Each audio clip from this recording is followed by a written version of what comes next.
శ్రీమతి నమః. పాముకి పాలు పోసి పెంచకూడదు అంటారు.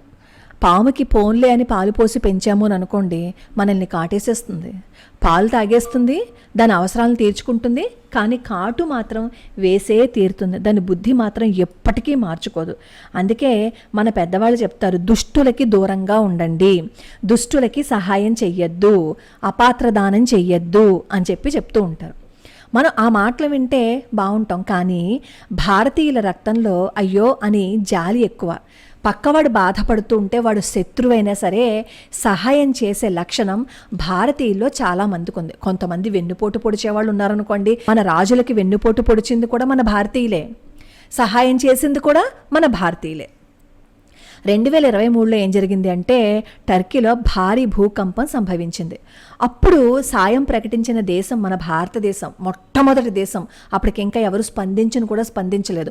ఆపరేషన్ దోస్త్ పేరుతోటి భారీగా మన దేశం నుంచి ఆ బాధితులకేమో ఆహారము, మందులు ఇవన్నీ డ్రోన్ల ద్వారా నరేంద్ర మోడీ ప్రభుత్వం పంపించింది. అయితే మనం అంత సహాయం చేస్తే ఇప్పుడు అది మనకి వెన్నుపోటు పొడుస్తుంది. గురువారం నాడు భారతదేశం మీద పాకిస్తాన్ డ్రోన్లతో దాడి చేసింది కదా. డ్రోన్లన్నింటినీ భారతదేశం తిప్పికొట్టేసింది.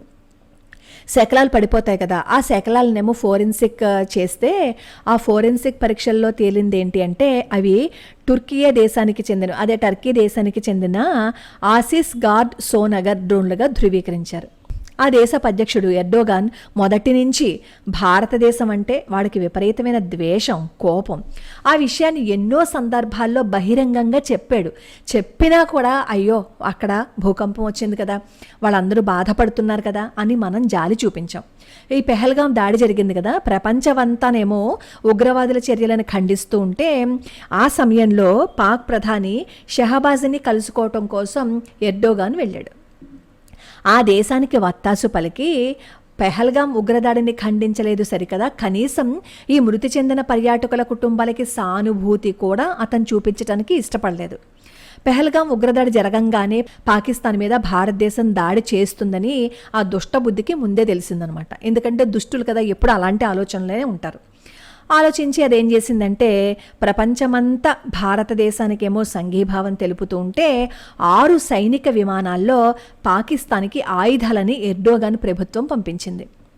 టర్కీయే C-130E హెర్క్యులస్ విమానము గత నెల 28న పాకిస్తాన్లో దిగిన విషయాన్ని అంతర్జాతీయ గగనతల నిఘా సంస్థలు కూడా గుర్తించేట.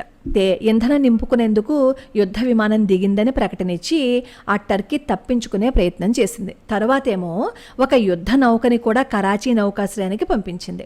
ఇప్పుడు ఆ ఆయుధాలనే, ఏ ఆయుధాలైతే ఈ టర్కీయే పంపించిందో ఆ ఆయుధాలనే భారత్ మీద పాకిస్తాన్ ప్రయోగిస్తుంది.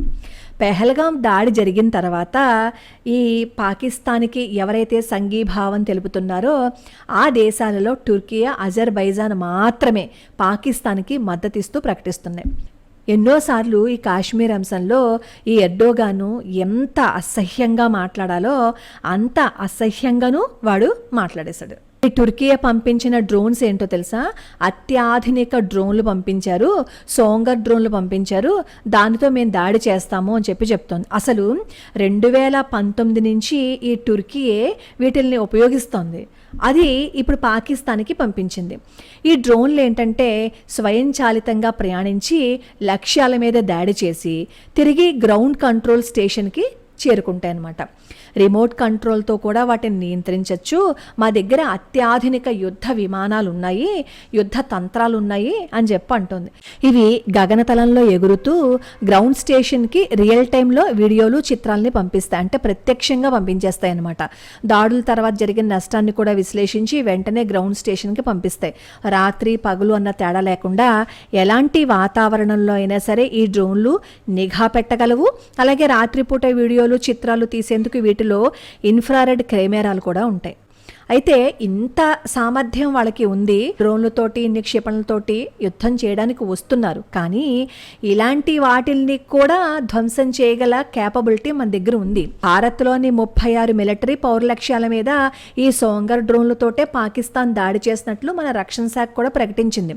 అయితే వాటన్నింటినీ కూడా అంత అద్భుతంగా, అంత అత్యాధునిక ఆయుధాలు తెచ్చుకున్న వాటిని సమర్థవంతంగా కూల్చేసినట్లు శుక్రవారం మీడియా సమావేశంలో కల్నల్ సోఫియా జకరియా ఖురేషీ గారు కూడా తెలిపారు. కాకపోతే ఏంటంటే మన దగ్గర ఈ సోంగర్ డ్రోన్లని సమర్థవంతంగా అడ్డుకోగల గగనతల రక్షణ వ్యవస్థ ఉన్నప్పటికీ శత్రువును కూడా మనం ఎప్పుడూ తక్కువ అంచనా వేయకూడదని చెప్పి అంటున్నారు. అది మాత్రం ఎప్పటికీ నిజం.